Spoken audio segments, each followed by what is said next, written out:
सीताराम सुनाम धाम निरतम तम सद्गुरुं संभजे नीलांबुज श्यामलकोमलांगं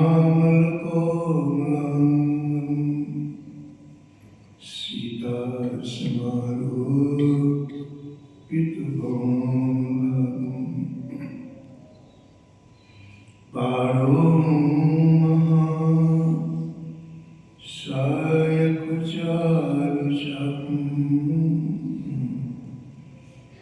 नमामि रामं रघुवंशनाथं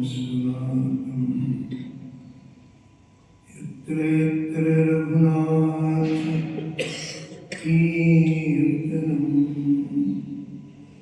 तत्र तत्र कृतमस्तकाञ्जलिं वास्तवारि परिपूर्णलोचनं मारुतिं नमत राक्षसान्तकम् वाञ्छाकल्पतरुभ्यश्च कृपासिन्धुभ्येव च पतितानां पावनेभ्यो श्रीवैष्णवेभ्यो नमो नमः। भक्ति भगवन्त गुरु चतुर्नाम बहुहेतु इनके पद वंदन किए नाशक विघ्न हरिजुआय विराजिए कथा सुनो इतिहास तुम श्रोता या मान के तुम पद रज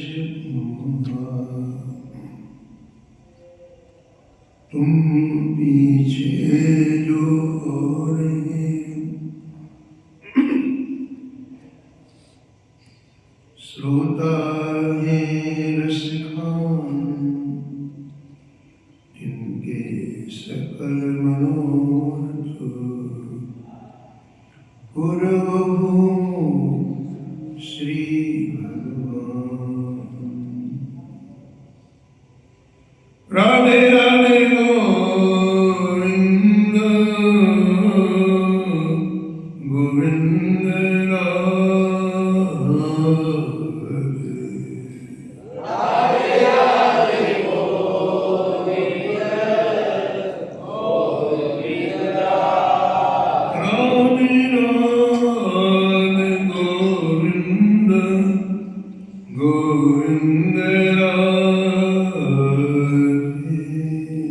राधे राधे गोविंद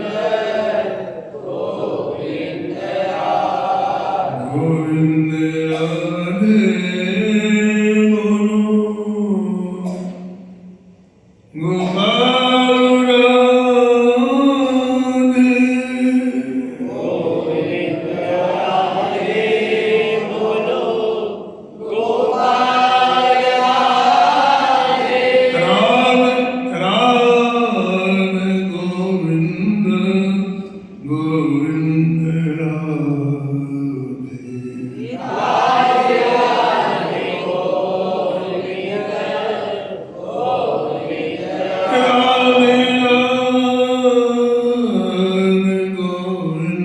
गोविंद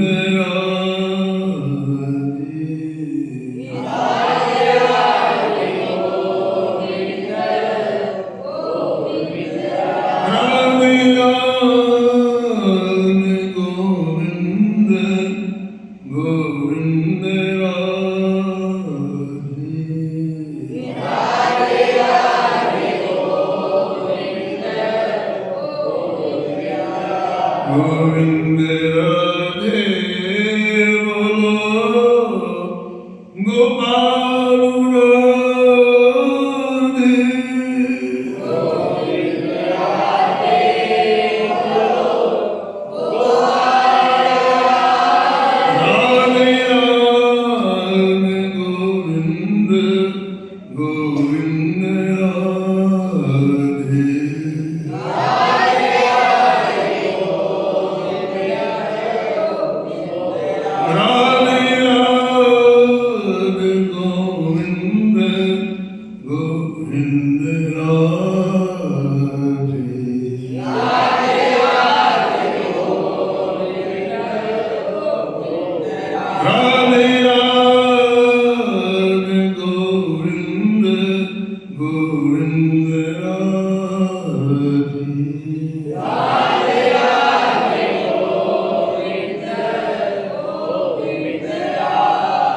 श्री जानकी वल्लभ लाल की श्री मंगल मूर्ति हनुमान जी महाराज की परिकर श्री भक्तमाल जी की संत भगवान की श्री स्वामी अग्रदास जी महाराज की श्री नाभाजी महाराज की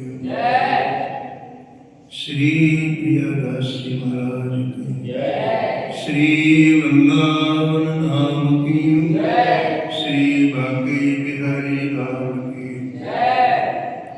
श्री राधा वल्लभ लाल की श्री गिरिराज जी महाराज की श्री यमुने महारानी की श्री राम नाम महाराज की श्री महाराज जी की जय जय श्री राम।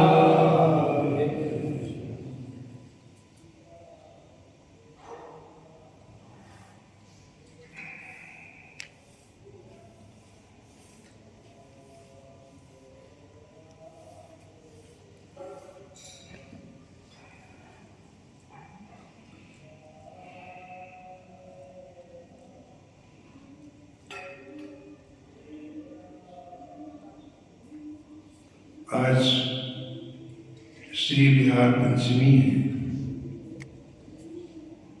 और आज श्री विवाह पंचमी भी है। बड़ा ही मंगलमय दिन है आज। दो दिव्य महामहोत्सव संपूर्ण भारत में मनाए जा रहे हैं। श्री बिहारी जी का प्रागट और श्री सीताराम जी का विवाह है।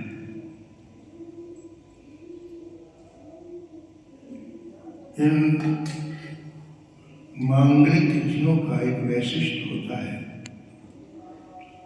और वो वैशिष्ट ये होता है कि आप इस दिन कोई भी शुभ संकल्प प्रारंभ करो उसमें विघ्न नहीं आता। इन मांगलिक तिथियों में आप कोई भी शुभ संकल्प लेकर कोई कार्य करो तो विघ्न नहीं आता है। आज भी इन तिथियों का बड़ा महत्व है।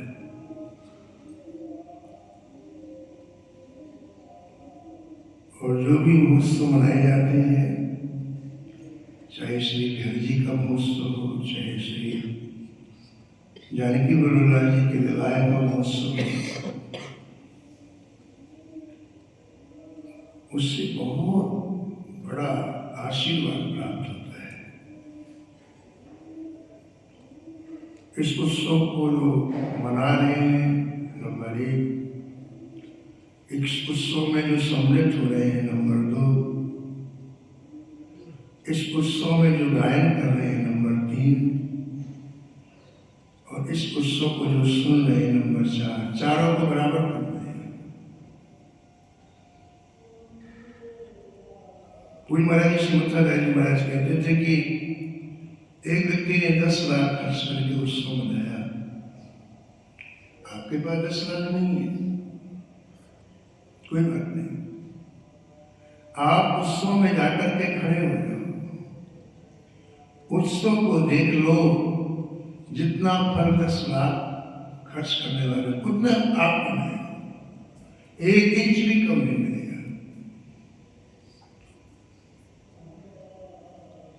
इसलिए इन उत्सवों की बड़ी महिमा है। बड़े मांगलिक उत्सव होते हैं और हृदय को आह्लादित करते हैं। हृदय को आह्लादित करने वाला कोई जप नहीं है, कोई अनुष्ठान नहीं, कोई तप नहीं, कुछ नहीं है, तीर्थ भी नहीं, कुछ भी नहीं है। ये मांगलिक उत्सव जब इन आंखों से देखते हैं हृदय नाचने लगता है, उमंग में बन जाता है। उमंग का नाम ही उत्सव है। हमारा जब रोम रोम खिलता है श्री ठाकुर जी की उन दिव्य रसमयी लीलाओं को देख के, तो मानव जीवन सफल हो जाता है। तो आज विवाहोत्सव है, बिहारी जी में दिव्यारी जी का प्रागट उत्सव मनाया जाएगा। तो थोड़ी सी विवाह की बात कर लें, राम जी के विवाह की थोड़ी सी बात कर लें। शाम को तो गोधूल मेला में विवाह चालू होगा, 4 बजे बारात 3 बजे पहुंच जाना है अठल्ला में श्री हनुमान मंदिर में। वहाँ से ठीक 3:30 बारात निकलेगी और हम सभी लोग श्री शरणागत आश्रम आएंगे।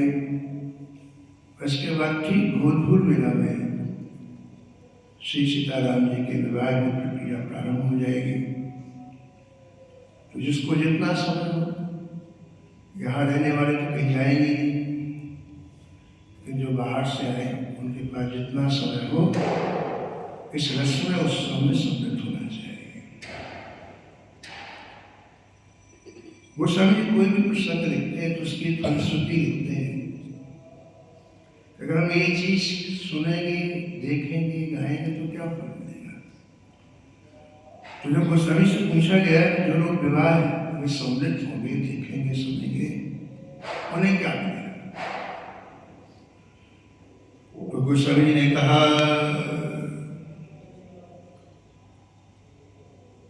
सिया रघुवीर विवाह, सिया ये सप्रेम गावहि सुनहि,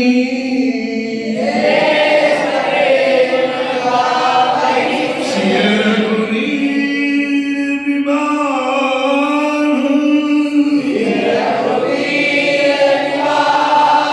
ये सप्रेम गावहि सुनहि।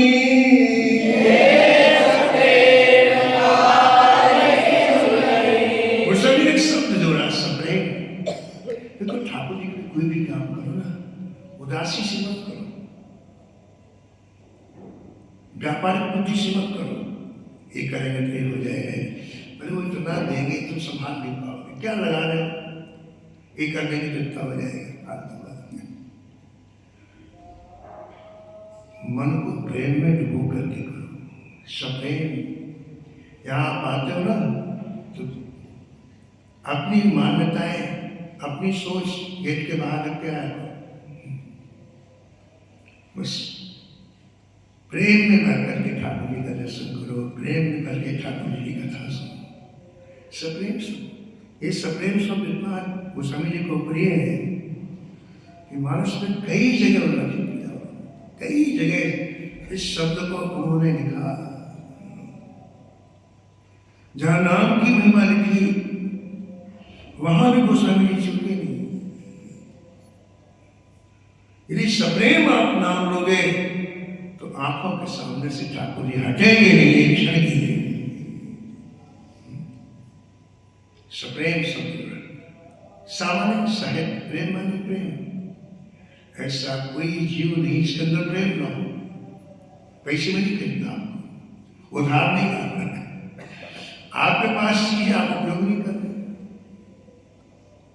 हर जीव के अंदर प्रेम है,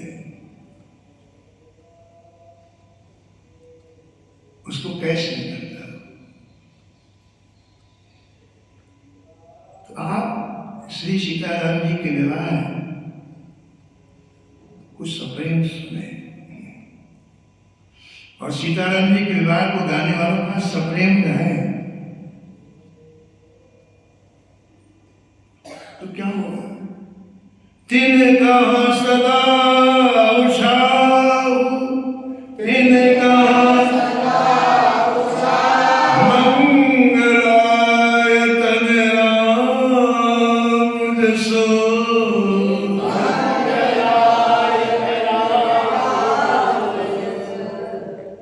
जो व्यक्ति इस उत्सव में सम्मिलित होंगे उनके जीवन में कभी विषाद नहीं आएगा, हमेशा जीवन आह्लादित वाला।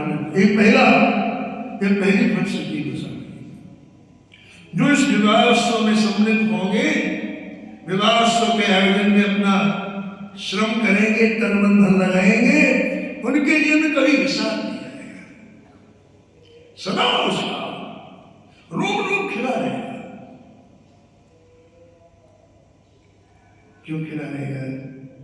किशोरी जी, श्री ठाकुर जी एक बार आपको कृपा दृष्टि से देख लेंगे, हो गया था। इन्होंने एक बार आपको देखा, काम बन गया, नाक कान दबाने की जरूरत नहीं। जिनका सदा उछाल। और दूसरी बात क्या कहा? मंगल आयतन। आयतन माने घर, मंगल का घर उसका हृदय बन जाएगा, कभी अमंगल हृदय में आएंगे ही नहीं। मंगल आयतन, सारे अमंगल लक्षण नष्ट हो जाएंगे। तो हमारे पूर्वाचार्यों ने ऐसी परंपरा निकाली कि साल में कोई ना कोई उत्सव ठाकुर जी के सामने जरूर हो। कभी विवाहोत्सव हो, कभी जन्मोत्सव हो, कभी होली का उत्सव हो, कभी ठाकुर जी का पाठोत्सव हो। इसका कारण नहीं है, इससे हृदय को जितना सुकून मिलता है उतना दूसरे से नहीं मिलता है।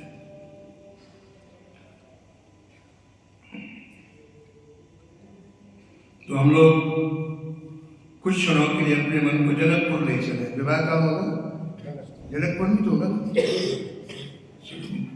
मन से जाने में टिकट नहीं लगता है।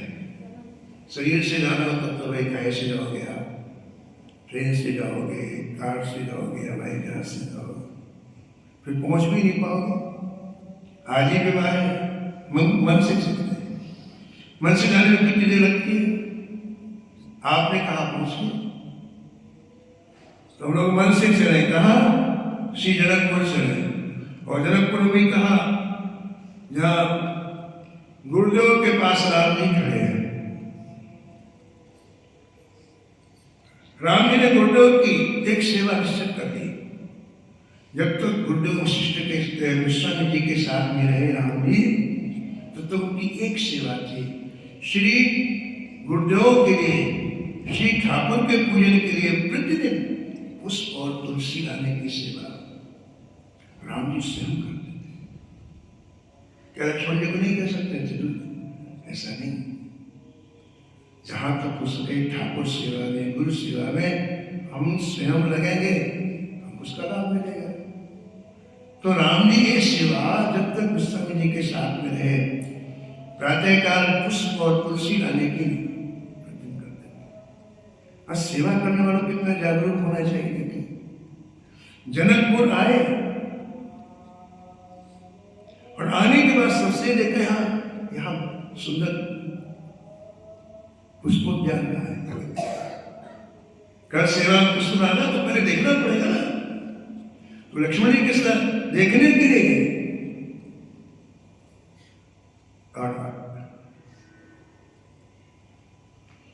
प्रातःकाल होते ही गुरुदेव से आज्ञा मांगी, जय जय आपकी आज्ञा हो तो मैं पुष्प लेने के लिए पुष्प वाटिका में जाऊं। समय जाने गुरु आयस पाई, समय जाने गुरु आयस पाई, रेल प्रसून चले दो भाई,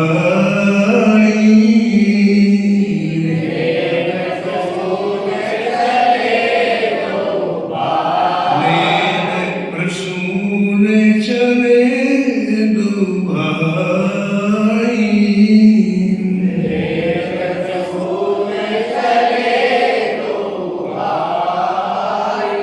आज्ञा मांगी तो गुड्डो चुप रहे। और कुछ समय के बाद क्यों तुरंत आज्ञा क्यों नहीं दी? गुड्डो को भविष्य का ज्ञान रहता है, इसलिए वो जो बेरा आई, वो जो मुहूर्त आया, कौन सा मुहूर्त? जिस मुहूर्त में श्री किशोरी जी की मां सुनैना जी गौरी पूजन है, श्री किशोरी जी को फुलवारी में भेजेंगी, वो मुहूर्त है जब अब जाओ, अब जाओ।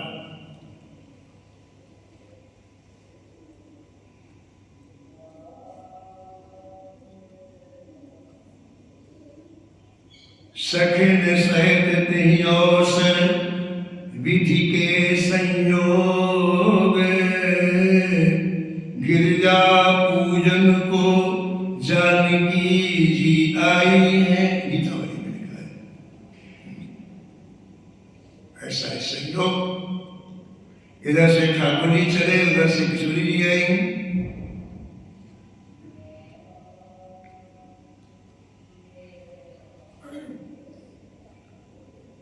इतना बड़ा मिथिला है तो महाराज जनक की अनेक बाग, ऐसे कई की अनेक कोठियां होती ना, पहले लोगों को बाग बगीचा का बड़ा शौक था, बहुत बड़ा, हर व्यक्ति बाग बगीचा लगाता था। तो जनकपुर में श्री जनक जी के अनेक बाग हैं, उसमें जो सर्वश्रेष्ठ बाग है वहां पहुंचे राम जी। उस बाग की कोई विशेषता है? आपने कह दिया कि वो बाग सर्वश्रेष्ठ है, हाँ, उस बाग में पहली विशेषता है, उस बाग में 12 महीने बसंत ऋतु बनी रहती है। उस बाग को लेकर मनुष्य लोग आ जाए बड़ी बात नहीं है, कहते उस बाग को देख करके बरस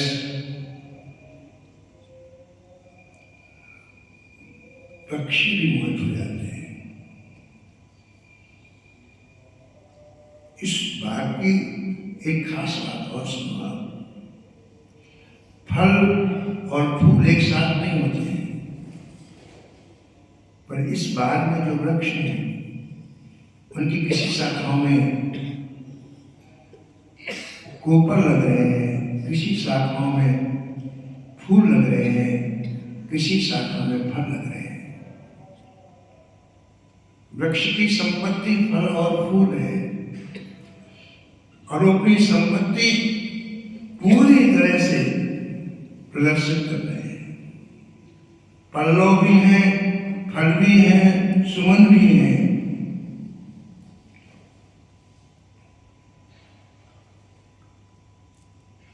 इस बात को देखने के लिए राम जी आए,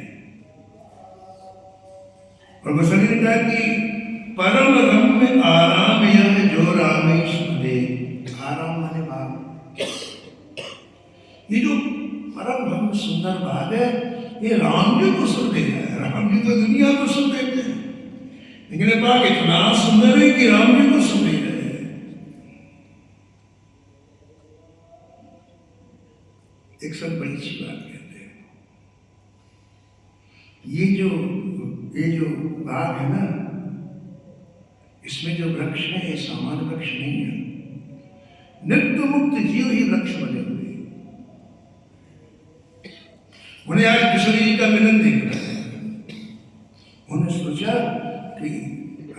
में निज स्वरूप में रहेंगे, मनुष्य रूप में रहेंगे, मौका हमको नहीं मिलेगा। किशोर जी और राम जी के मिलन का हमें मौका नहीं मिलेगा, चलो वृक्ष बन जाते वो नित्य जीव आज उस बाग के वृक्ष बने हुए।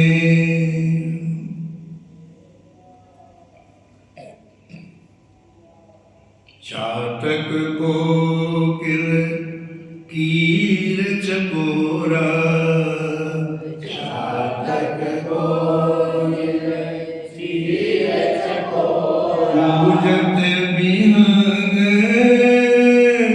नटत कर मोरा, पूजत बिहंग नटत कर मोरा।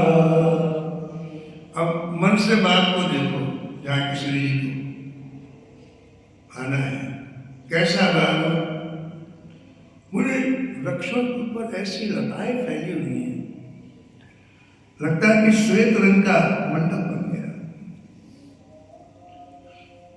उस श्वेत रंग के वितान को देख करके चातकों को लगा कि मेघ आ गए, तो वो पूजने लग गए। बाद में नए नए पल्लव निकल रहे हैं, तो कोयल को लगा कि बसंत ऋतु आ गई, कोयल पूजने लग गई। और वृक्ष में नए नए फल आने लगे, तो सुख यानी तोते को लगा कि ग्रीष्म ऋतु आ गई, तोता बोलने लग गया। नो, जो सुमन है, पुष्प है, उससे ऐसा लगा कि चांदनी छा गई। सफेद पुष्प है तो चकोर चहकने लग गया, चांदनी को देख के चकोर चहकता है। और हमारे लताओं और वितान का जो मेघमंडल बना, उसे देख करके मोर नाचने लगे। चातक कोकिल कीर चकोरा, चातक कोकिल कीर चकोरा, पूजत बिहंग नटत कर मोरा, पूजत बिहंग नटत कर मोरा, नटत कर मोरा, नटत कर मोरा।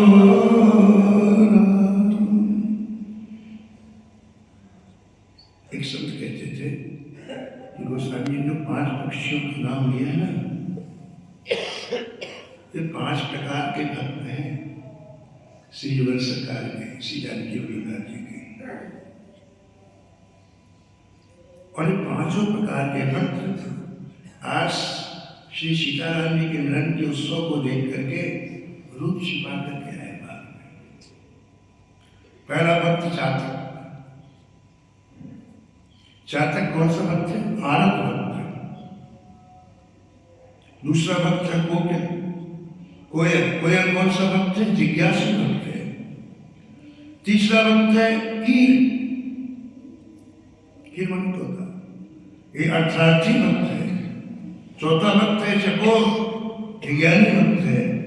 और 5वां भक्त है मोर, ये प्रेमी भक्त है। अब इसमें सूक्ष्म रहस्य देखो आप, इनमें से 4 तो गाते और बजाते हैं और 5वां नाचता है। 4 पक्षी ये केवल बोलेंगे, अपनी अपनी भाषा में बोलेंगे। कोयल बोलेगी, चातक बोलेगा, तोता बोलेगा, चकोर बोलेगा, लेकिन प्रेमी भक्त मोर नाचेगा।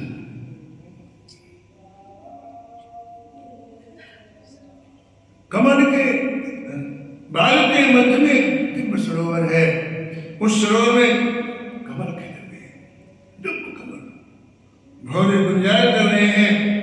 और हमारे सबसे पहले श्री राम जी की दृष्टि इस सरोवर में पड़ी। बाग तड़ाग विलोक प्रभु, बाग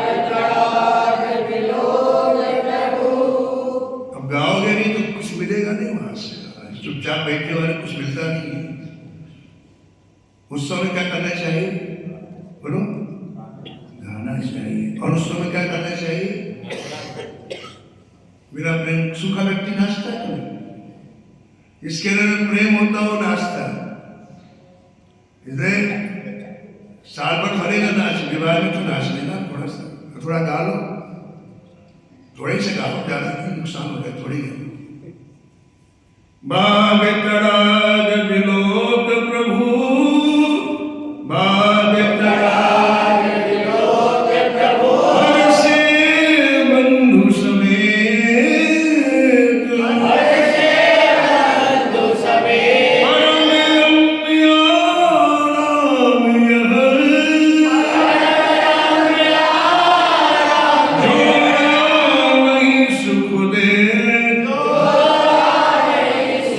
जो राम ही सुख दे,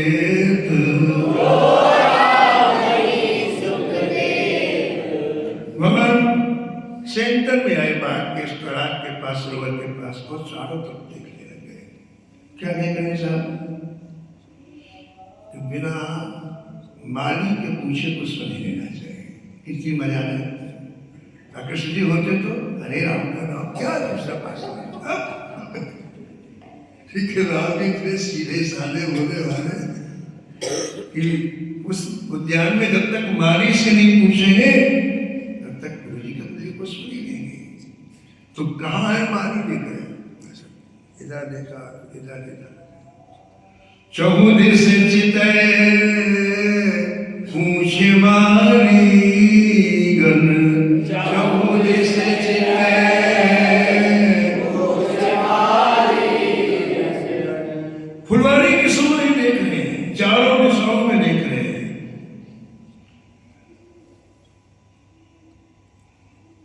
एक अच्छी बात समझ कहते हैं, ठाकुर जी को सब पता है, फिर क्यों देख रहे हैं चारों दिशाओं में?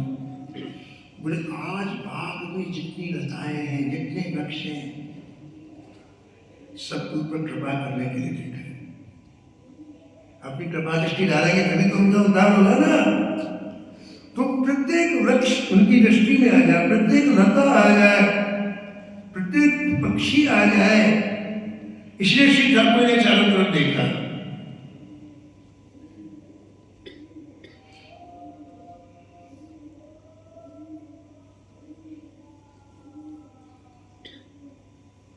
मारिया उनसे कहा कि अरे आप हमें अनुमति दें तो हम अपने गुरुदेव के लिए पुष्प चुन लें।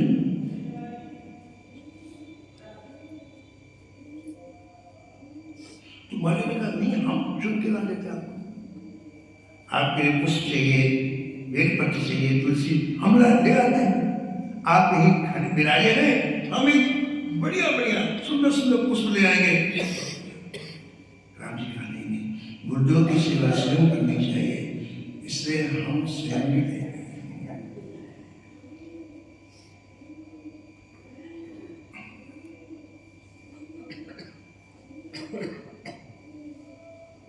संतों ने बड़े दिव्य भाव का वर्णन किया है। बोले माली कौन है?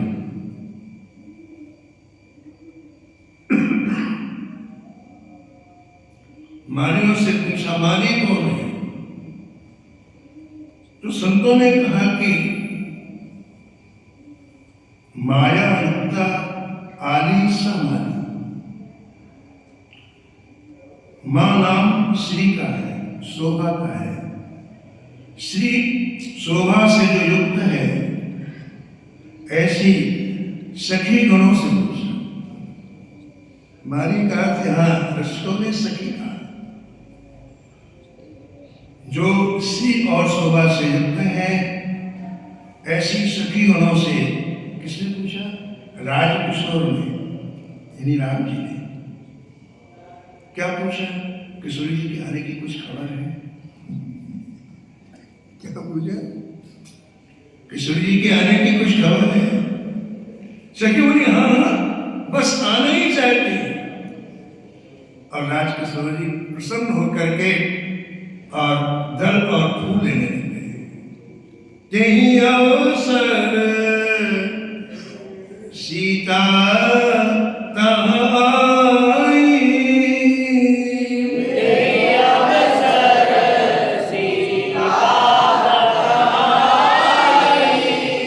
बड़े तुम गाओ, अभी तुम मत गाओ, कहीं अवसर हो तो।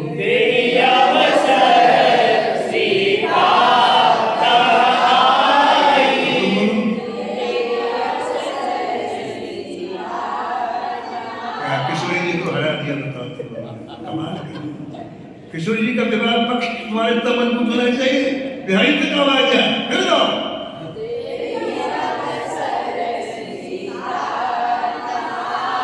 राधे का रसी नहीं है, ऐसा मत अन्याय, तुम गाओ।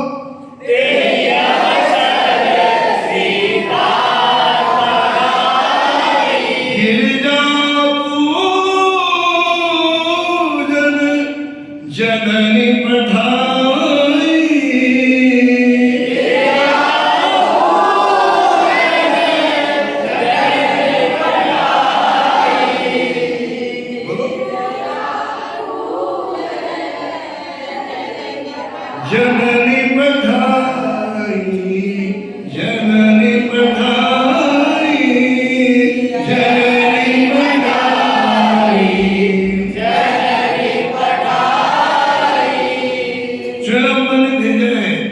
श्री जानकी जी को, श्री किशोरी जी को गिरजा पूजन के लिए उसी बाग में, और भागवतकार कहते हैं 9 बटूर गिरजा भूमि रात।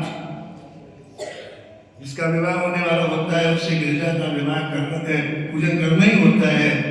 तो जब किशोरी जी चली गिरजा पूजन के लिए, वो इतना बढ़िया दृश्य देखते गोस्वामी जी महाराज। कहते उनके साथ में श्री श्रीराम ने संग सखी सब सुभग सयानी, संग सखी सब सुभग सयानी। ऐसे नहीं भेजा, कैसी सखियों को भेजा? जो सुभग है और सयानी है। सुभग किसे कहते हैं? हर बात को क्लियर करके चलना चाहिए ना। सुन लिया आपने, अर्थ पता नहीं है, बालों के ऊपर सलाह नहीं करते हैं। सुबह किसे कहते हैं? जिसका 16 श्रृंगार एक शरीर है, उसे श्रृंगार करना नहीं पड़ता है। 16 श्रृंगार जिन सखियों का 24 घंटे एक साथ बना रहता है, उसे क्या कहते हैं? सयानी किसे कहते हैं?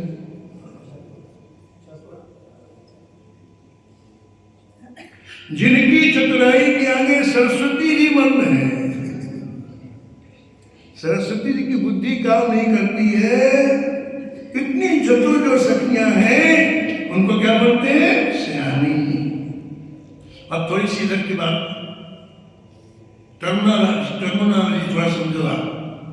3 तरह की सखियां होती हैं, एक पौढ़ा, एक मध्या, एक बुद्धा। पौढ़ा सखी कौन सी होती हैं?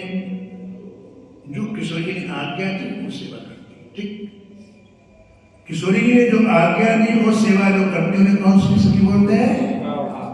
बोलते आप पता तो चले कि आपके अंदर गई बात। और जो किशोरी जी की सेवा अपने रुचि से करती है, किशोरी जी को नहीं कहना पड़ता है, जो किशोरी जी की सेवा अपनी रुचि से करती है उन्हें क्या कहते हैं? मध्यमा। और तीसरी तुम्हारा कृष्ण, बड़ी ऊंची स्थिति है उनकी। वो किशोरी जी के अंतःकरण में कोई बात होती है तुरंत पूरा कर देते, उनको कहना भी नहीं है, उनको सुनो, उनके हृदय में कोई बात होती और सखियों ने पूरा कर दिया। ऐसी सखी को क्या कहते हैं? मुग्धा। ये 3 तरह की सखी है। सखी संग सखी सब सुभग सयानी, सखी सब सुभग सयानी। गावई गीत मनोहर वाणी, गावई गीत मनोहर वाणी। जो सखियां श्री जी के साथ चल रही है, जानकी जी के साथ चल रही है, मूल अटके नहीं जा रही। और गायन कैसा है, मनोहर, जो मन को हरण कर ले। ऐसे सुंदर सुंदर पदों को गाते हुए श्री कृष्ण जी को बीच में रख के, कुछ सखियां इधर है, कुछ सखियां उधर है, जा रहे हैं। क्या नाम है उनका सखियों का, बताओ। किशोर जी के साथ जो सखियां जा रही हैं वो कितनी है? 16 है। उनके नाम बताओ।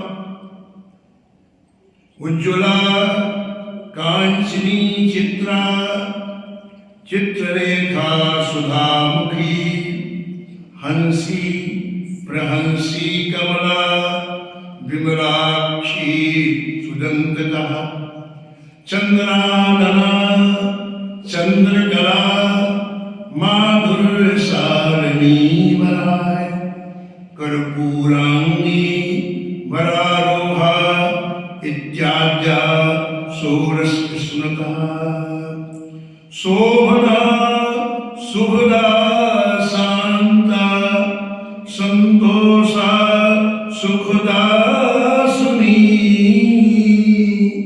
चारुस्मिता, चारुरूपा, चरवांगी, चारुलोचना। ये हनुमत संहिता का श्लोक है। जो सखियां ऋषि जी के साथ में चल रही हैं, तो सबके नाम का वर्णन इस श्लोक में है।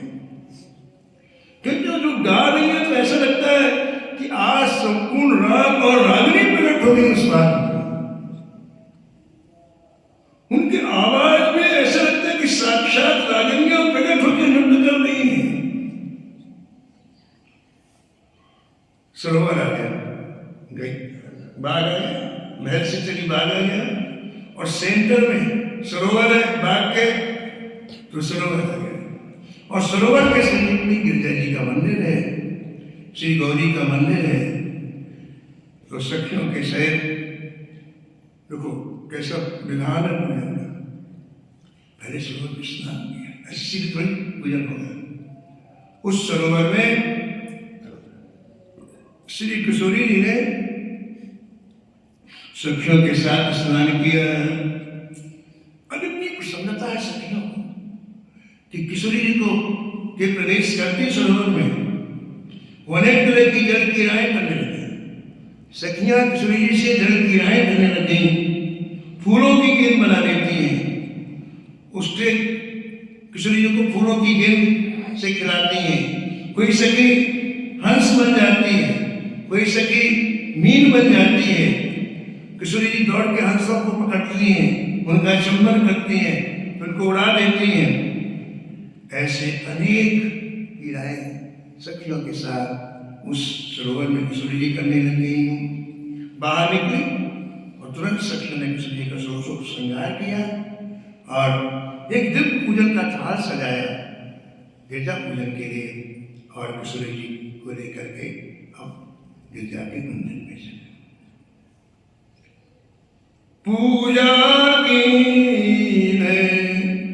अधिक अनुराग,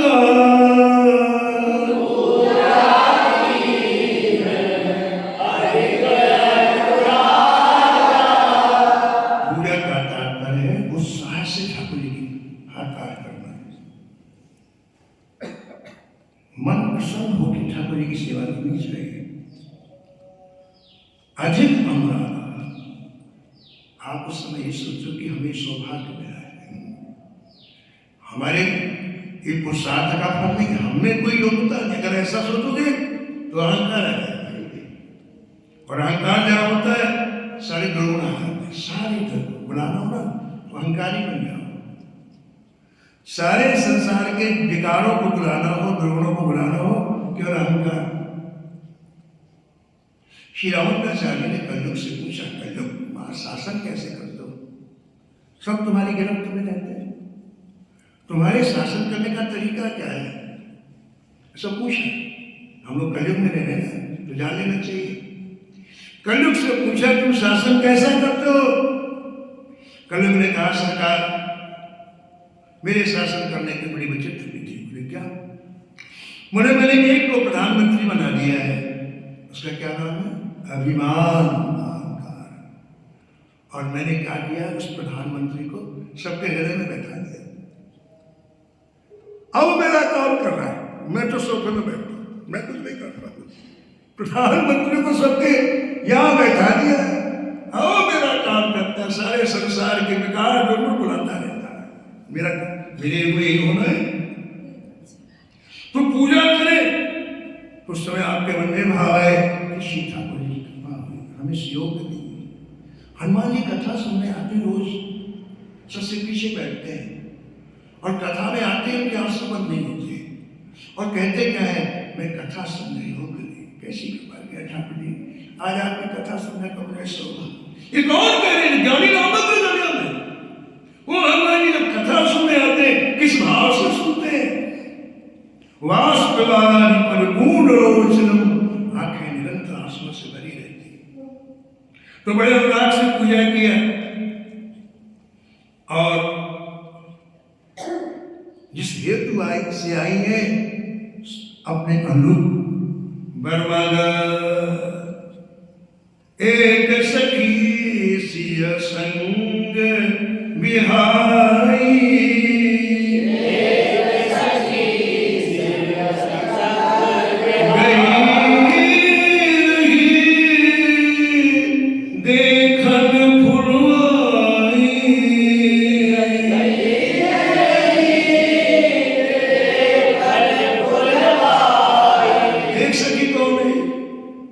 सब सखियां तो किशोर जी के पास में, एक सखी कहां से आ गई जो पूजन को छोड़ के भाग देखने चली गई? बताओ कौन है? अरे भाई पार्वती जी है जिनका पूजन हुआ है अभी। और कौन है? जिनकी पूजा करेंगे वही तो तुम्हारा काम करेंगे। कौन करेगा? अभी अभी जिनका पूजन किया काम चालू, पूजन हुआ हो रहा है और एक सखी का रूप धारण करके महाराज श्री पार्वती जी ने अपना काम प्रारंभ कर दिया। वो कहां गई जहां दोनों भाई पुष्प लेन कर रहे थे, वहां पहुंच गई ये सखी। और सखी ने क्या किया, दूर से देखा श्री राम जी को, लक्ष्मण जी को पुष्प चयन कर दिया। अगर वो ये बगीचा है पुष्पों का, सुंदर सुंदर पुष्प ठाकुर जी चयन कर रहे हैं। ठाकुर जी की सेवा में ध्यान रखना चाहिए, उत्कृष्ट चीज का सिलेक्शन करना चाहिए। अब कई पुष्पों के वृक्ष हैं लेकिन जिसमें सुगंध जो सुंदर लगे ठाकुर, उसका ख्याल रखना। कुछ कचरा पट्टी नहीं ले आया करो बाजार से, कोई भी फूल की माला ले आए, दिमाग लगाया करो, उसमें सुगंध हो, ठाकुर जी को पहनाने में सुंदर लगे। अरे भैया 5 रुपए की माला लेने, चाहे बिल्कुल गंदी माला हो, 5 से ज्यादा आपको खर्च नहीं करना, कमाल कर दिया। अपने लिए जब कोई चीज लेने जाते हो तो 1000 रुपए से कम नहीं देते हो, और ठाकुर जी 5 रुपए में ठाकुर जी निपटाएंगे, निपटाएंगे उनको अच्छी। इसलिए ख्याल रखो, ठाकुर जी देख रहे तुम क्या कर रहे हो। तो श्री राम जी सुंदर सुंदर पुष्पों का चयन कर रहे हैं और इधर ठाकुर जी चयन कर रहे, इधर से वो सखी है। सखी किधर है? पीठ की तरफ। तो ठाकुर जी ने देखा उस सखी को, सखी ने ठाकुर को देखा और कहते हैं ठाकुर जी की रूप माधुरी का कमाल है कि महाराज देखते ही प्रेम के समुद्र में डूब गई, कोई बातचीत नहीं हुई, केवल रूप का दर्शन किया और प्रेम समुद्र में डूब गई। क्या स्थिति होगी उसकी?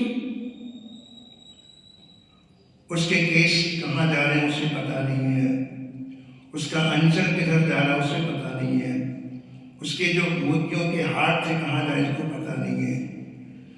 हमारे आंखों से निरंतर धारा बह रही है, उसकी आंखों में जो काजल था वो आंसुओं के माध्यम से पूरे मुख को काला कर रहा है। और जब वो चल रही है तो एक पग इधर करता है, एक उधर करता है। ये स्थिति, ऐसी स्थिति में महाराज शरीर का वाह ज्ञान उसे भूल गया। तेहि दो बंध बिलो के जाई, तेहि दो बंध बिलो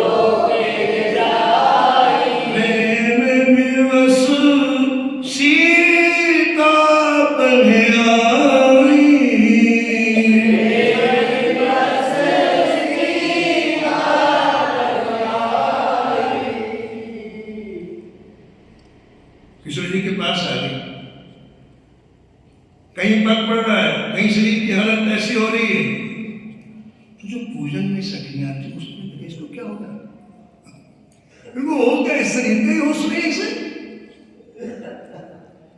तो क्या हो गया तेरे को? तेरे मंडियों का हाथ मुझ पर है, तेरे पूरे केस मुख पर है, और तेरी तेरी सुख के सांस लेती है, तुझे देख का ख्याल क्या हो गया? तब उसे थोड़ा सा होश आया और कहा, अरे सखियो, आज हमारे बाग में 2 सुंदर राजकुमार आए हैं। उनकी अवस्था अभी थोड़ी ही है, अभी जवानी में प्रवेश कर रहे हैं, वह किशोर इतने मनोहर हैं, चित्त का तुरंत हरण कर लेते हैं। एक श्याम है, दूसरे गौर है। देखन बाद कुंवर दो आए, देखन बाद कुंवर दो आए, वह किशोर सब भांति सुभाए, वह किशोर श्याम गौर क्यों कहो बखानी,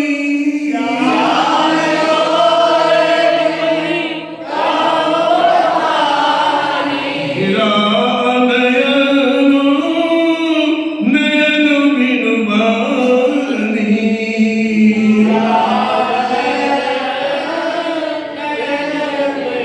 नयन बिनु बानी, नयन बिनु बानी। बड़ी प्यारी बात है, सखी कहती है, तुम्हें क्या बताऊं, मैं जो देख के आई हूं, क्यों तो नहीं बता सकती है? बड़े सखियों आते हैं कि जिस वाणी से कहना उसमें आग नहीं है, शब्द में आग कहाँ होती बताओ? जिस वाणी से कहना उसमें आग नहीं है, और जिन आंखों ने देखा उसमें वाणी नहीं है, उसमें कहने की सामर्थ नहीं। मैं कहूं कैसे? जिन शब्दों से कहना, जिन वाणी से कहना उसमें आग नहीं है, और जिन आंखों ने देखा है उनमें वाणी नहीं है।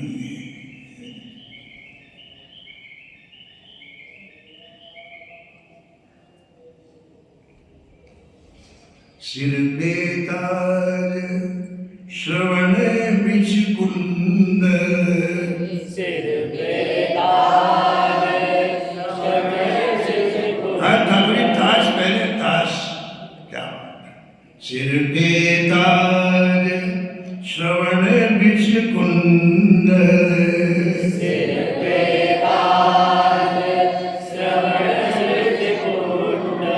देखो आप बाग में दर्शन करो राम जी का, सब छोड़ो, खाली करो तो दर्शन, कचरा भरे लोग तो खास दर्शन, 1 मिनट के फिर तुमको मिल जाएगा, बाहर खड़ा हुआ, चिंता नहीं करना, वो छोड़ना वाला संसार छोड़ने वाला नहीं, फिर 1 मिनट के लिए तो खाली कर तो राम जी का जब तो लो करो, बाहर में दर्शन करो राम जी का। सिर पे ताज श्रवण बिच कुंदर, सिर पे ताज श्रवण बिच कुंडल। घुंघराले जुल्फनवा, घुंघराले यद्यपि चोट सहत चितवने की, यद्यपि चोट सहत चितवने की। यदि वे मुस्कुरा दे तो, अरे बस फिर तो गए। यदि आपको देख के मुस्कुरा दे तो, यद्यपि चोट सहत चितवने की, यद्यपि चोट सहत चितवने की। भेदत मृदु मुस्कनवा, मृदु मुस्कनवा, सिया अली द्रग जाए फंसे अब,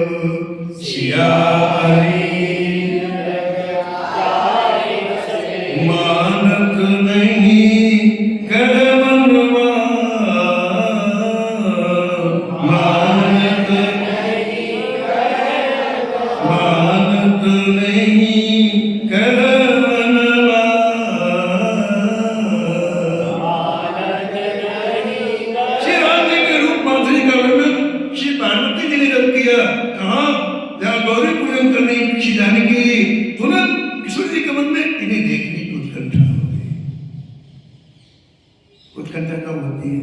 जब किसी चीज की महिमा आप जानते हैं। किसी संत की महिमा नहीं जानोगे ना तो बिल्कुल संत को देखते ही आपको चित छूटे, कहां से आ गया, बवाल आ गया, बवाल। भजन की महिमा नहीं जानोगे, किसी को भजन करते देखते तुमको चित छूटेगी।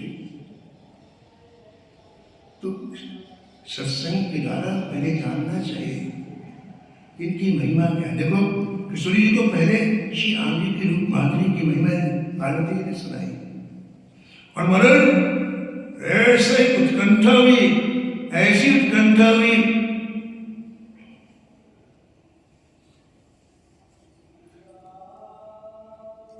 कि कब मैं देखूं उस रूप माधुरी को। तब तक एक सखी उनमें से बोली, 16 सखियों में एक सखी बोली, अरे सखी कल से ही पूरी मिथिला में समुद्र बचा हुआ है। क्या बोले? ऋषि के साथ, मुनि के साथ ये जो दो राजकुमार आए हैं उनको देखने के लिए मिथिला के सब घर खाली हो गए थे। एक का है नवसुत तैयारी, एक का है नवसुत तैयारी, सुन जे मुनि संग आएगा रे, सुन जे मुनि संग आएगा। दूसरी सखी ने कहा कि मिथिलावासियों का कोई दोष नहीं है। अरे इनकी रूप माधुरी ऐसी है कि जो देख लेता है वो फिर खिसकता नहीं है। अरे केवल नर मोहित, नारी मोहित नहीं हुए, उनकी रूप माधुरी को देख करके तो नर भी मोहित हो गए।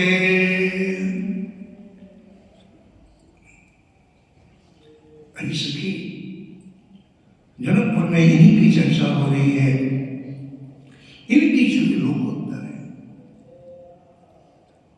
हमारे श्री अयोध्या जी में साक्षात्कार प्राप्त संत परम पूजनंत श्री गुरु स्वामी श्री राम दास महाराज बहुत भजन किया उन्होंने, और उनको कई बार ठाकुर जी का साक्षात्कार हुआ। तो एक बात कहते थे कि ये स्थिति जनकपुर की क्यों हो गई? तो कहते थे कि जनकपुर जाते ही श्री राम जी ने अपनी रूप माधुरी इतनी बढ़ा ली जो अयोध्या जी में नहीं थी, इतनी सुंदर। अब तो उनके हाथ की बात, हमारे जीवन में पैसा है, कितना भी खर्च करते कोई रोकेगा? तो रूप माधुरी ठाकुर जी की अपनी है। यहाँ 10% दिखाए, बाहर 20% दिखा दे, कहीं 50% दिखा दे, और 100 दिखा दे तो अरे कुछ मत गए काम से। तो मिथिला में ठाकुर जी ने अपनी रूप माधुरी को बढ़ाया, इसलिए पूरी मिथिला में आज हमारे चर्चा हो रही है।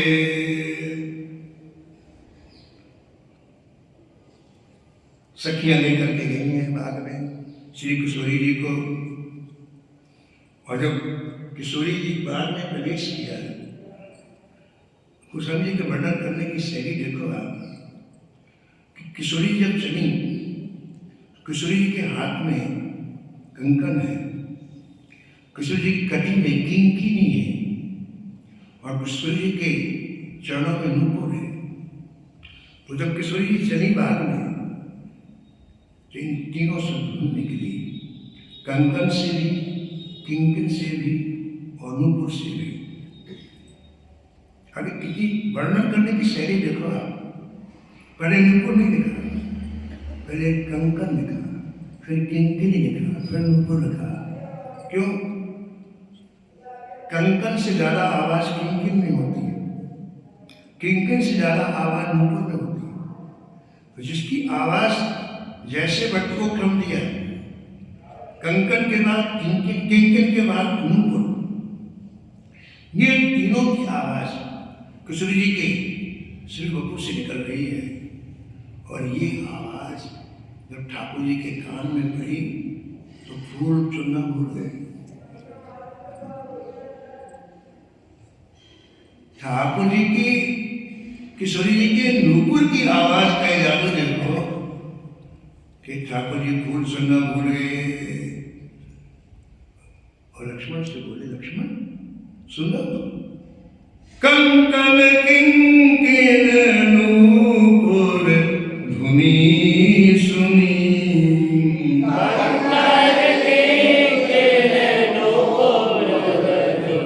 कहत लखन सन राम हृदय गुनी कहत लखन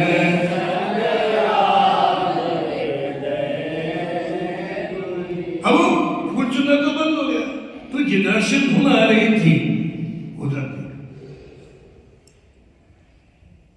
जब कोई आता है तो वहीं से धुन आएगी तो राम जी ने उधर देखा तो सीता जी के मुखचंद्र का दर्शन हो गया और महाराज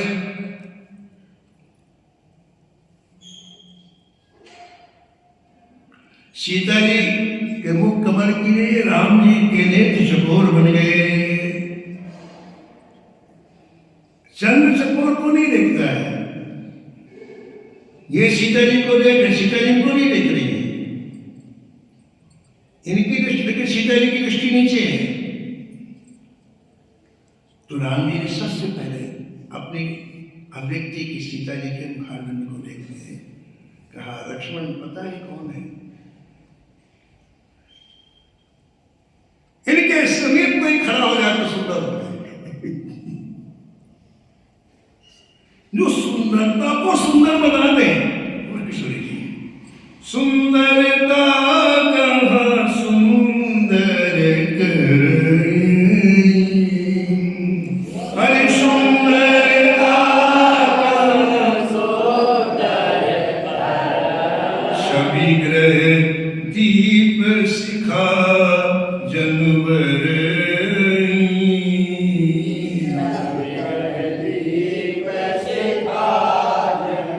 एक मिनट में चारों चीजें किशोरी जी में लग गई। राम जी की, राम जी का मन भी लग गया, राम जी की बुद्धि भी लग गई, राम जी का चित्त भी लग गया और राम जी का अहंकार भी लग गया। बड़ी देर के बाद अपने आप को संभाला राम जी ने, कहा भैया पता है कौन है? तात जनक तनया यह सोई तात जनक तनया यह सोई धनुष यज्ञ जिकार होई धनुष यज्ञ जिकार होई। परिचय दिया है ये जनक जी की पुत्री श्री किशोरी जी हैं। लक्ष्मण आज मुझे आश्चर्य हो रहा है। भैया क्या आश्चर्य हो रहा है? मैं अपने मन के बारे में जानता हूं, मेरा मन पुनीत है। पुनीत मन उसे कहते हैं जिस मन में कभी विकार उत्पन्न न हो। ठीक है, पुनीत मन उसे कहते हैं इस मन में कभी कोई विकार उत्पन्न हो। राम जी कहते हैं मेरा मन पुनीत है, लेकिन पहली बार आज मेरे मन में शोक हुआ है। मैंने श्री जानकी की तरफ देखा और मेरा मन सुमित हुआ है। ये क्या कारण है? जासु विलोक अलौकिक शोभा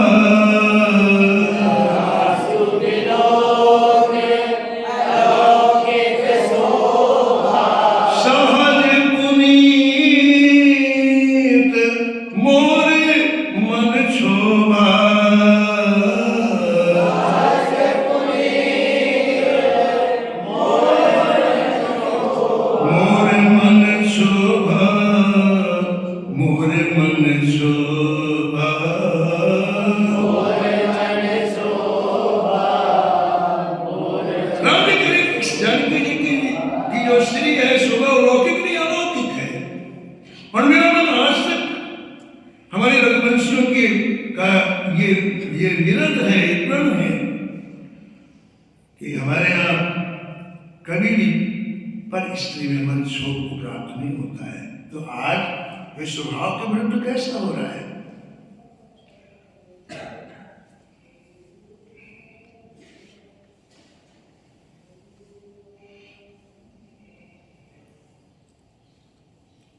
हवाएं की बात सुनो, घड़ी तो कह रही है बंद कर दे बंद। भाई साहब यदि किसको बहुत ज्यादा तकलीफ हो रही हो तो बंद कर दे, करना। आज विकास में थोड़ा सा कुछ किसी से बातचीत हो जाए, जरूरी काम करे जा सकते हैं। कुछ भाई जी कहते हैं कि व्यक्ति आता है, भैया 8 से हो गई कथा हो गया, जरूरी काम करना। ये जरूरी नहीं था, ये बिल्कुल नहीं था। जरूरी क्या करना, ऑफिस जाना जरूरी काम, कोर्ट जाना जरूरी काम, व्यापार करना जरूरी काम, खेती ये जरूरी नहीं है। ये तो टाइम था तो चलेगा।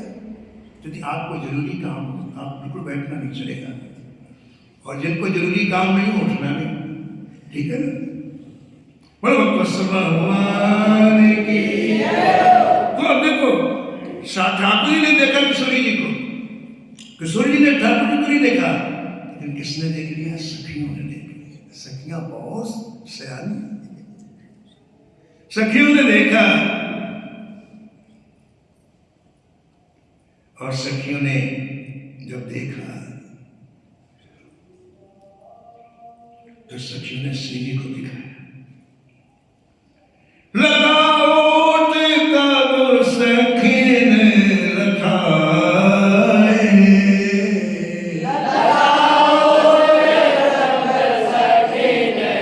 हाँ जी, लता ओट सब सखी ने रखाए,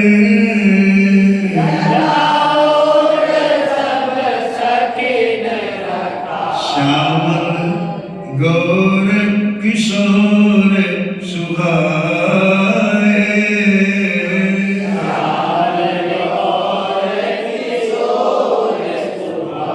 श्यामल गौर किशोर सुहाए।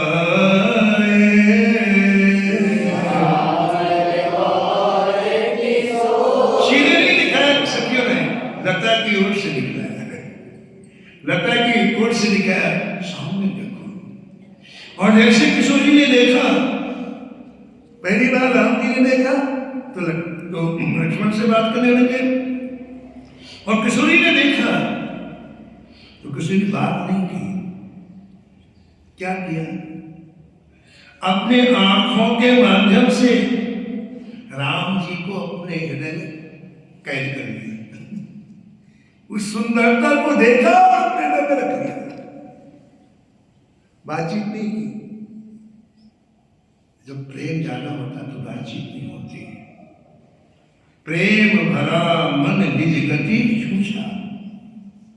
जब तक व्यक्ति में अधूरा प्रेम होता है खूब गप मारता, खूब बातचीत करता प्रेम की, लेकिन जब प्रेम से मन भर जाता है तो बातचीत नहीं होती है। तो श्री किशोरी ने श्री ठाकुर जी को, स्वरूप माधुरी को मारे किस्मत नेत्रों के माध्यम से अपने हृदय में महाराज रख करके और कपाट बंद कर दिया, जाने न पाए। दरवाजा खुला रहे भाग जाएंगे, आंखें बंद कर। लोचन मगो, क्या वर्णन है गोस्वामी जी का। लोचन मगो राम ही पुर आनी, लोचन मगो दीने पलक कपाट सयानी,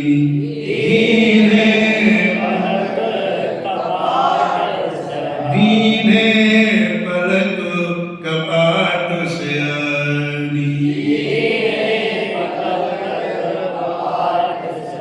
अब किशोरी ने आंख बंद कर दी। अब उधर क्या हुआ, लता भवन ते प्रगट भे,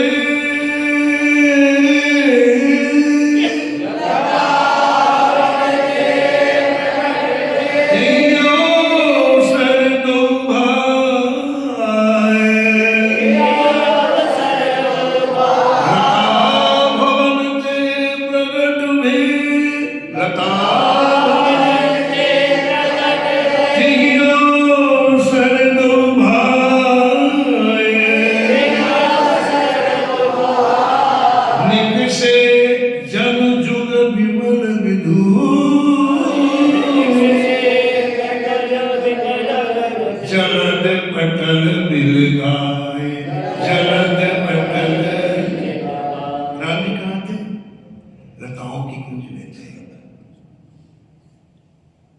राम जी का स्वभाव है, क्या स्वभाव है? पहले राम जी कोर्ट में रहते, सामने नहीं आते, ठीक है।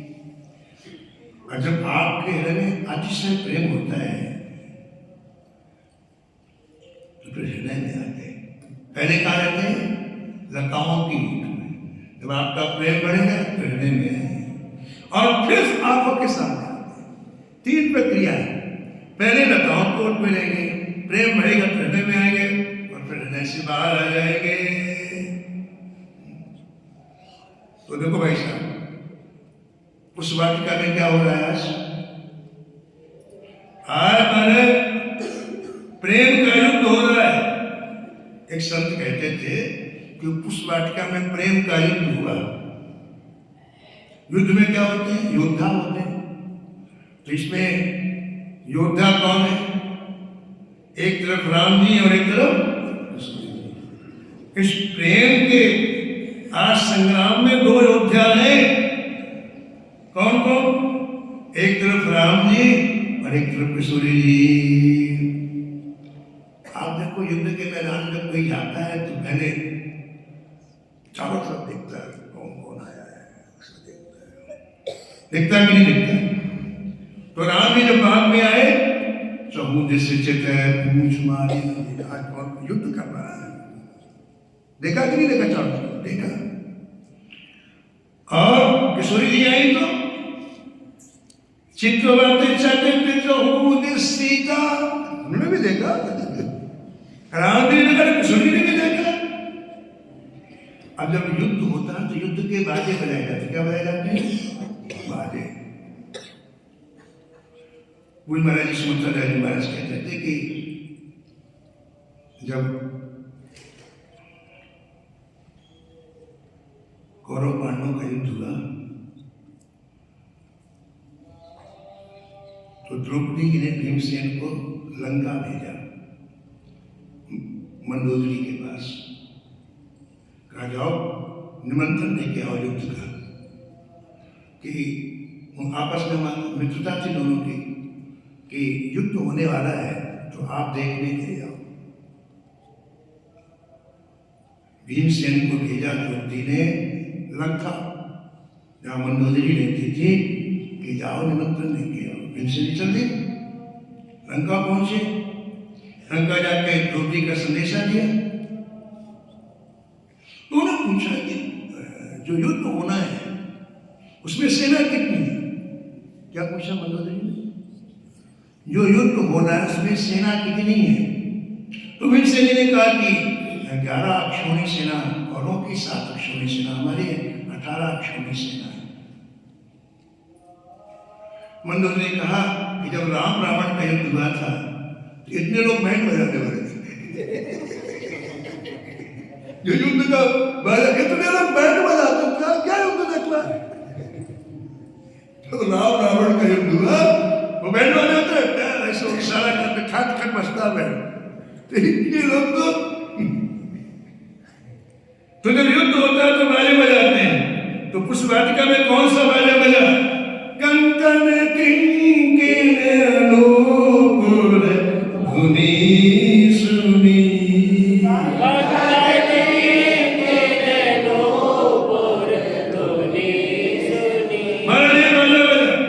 बाजे में धुंधली बजती है। तो यहाँ धुंधली कौन सी बजी? मानव मदन धुंधली दीनी, मानव मदन धुंधली दीनी। युद्ध में बाण चलाए जाते हैं। क्या बाण कहां से चले? नेत्रों से बाण चले। एक दूसरे अपने नेत्रों से बाणों की वर्षा कर रहे हैं। किशोरी ने अपने नेत्रों से बाणों की वर्षा की तो राम जी भागे तो नहीं, किंतु हार गए। किशोरी जी के नेत्रों के बाणों की चोट से राम जी हार गए और भागे नहीं तो गिरफ्तार कर लिए गए। भाग जाना तो कोई बात नहीं, लेकिन भागे नहीं तो पकड़ लिए गए, इसलिए कैद कर लिए गए। लोचन मनु राम ही उरे आनी, लोचन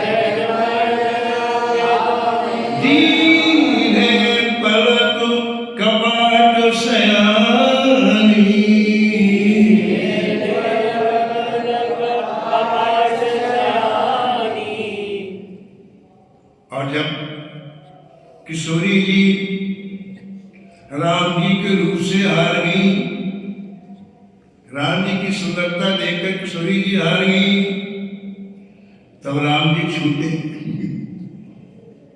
राम जी की सुंदरता देखकर किशोरी जी थोड़ा ढीली पड़ी तो राम जी भागा, राम जी छूटी। और राम जी ने कहा दोबारा कैद ना हो जाए तो बताओ मिश्र पे। और अब लता चीर करके प्रकट हुए हैं। तो महाराज आज उस वाटिका में ये जो प्रेम युद्ध हुआ उसमें एक तरफ कौन है? श्री राम जी, एक तरफ कौन है? श्री किशोरी जी। विजय किसकी बताओ? अरे हार गए राम जी, जानकी जी की विजय हुई। बोलो जनक नंदिनी की। जिनको बोलना चाहिए चुप बैठे, बोलो जनक नंदिनी की, श्री मिथिला धाम की, जनक नंदिनी जी की।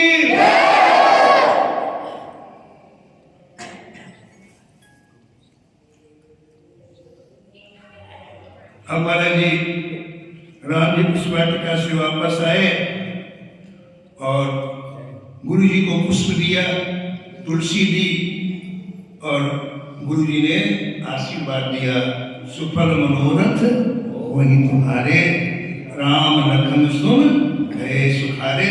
शाम के सुफल मनोरथ होगा। अब यही प्रमाणिक। जय जय श्याम, जय जय श्याम, जय जय श्री वृंदावन धाम।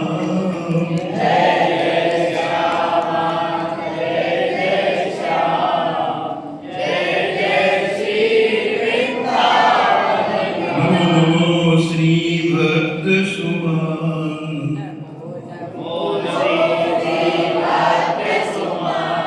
नमो नमो श्री भक्त सुमान, जादे सुनत महात्म नासत, गुरे जल राधा नंदलाल, जगदीश्वर पुलकित अंग अंगनी, गोचन बरसत असु अनुजाल, उतर जातु अभिमान व्याल विष, वेद जीवार सुरसिद्धि काल, प्रीत हरि भक्त जनन सो, वेद शीघ्र हटि शरण प्रचार,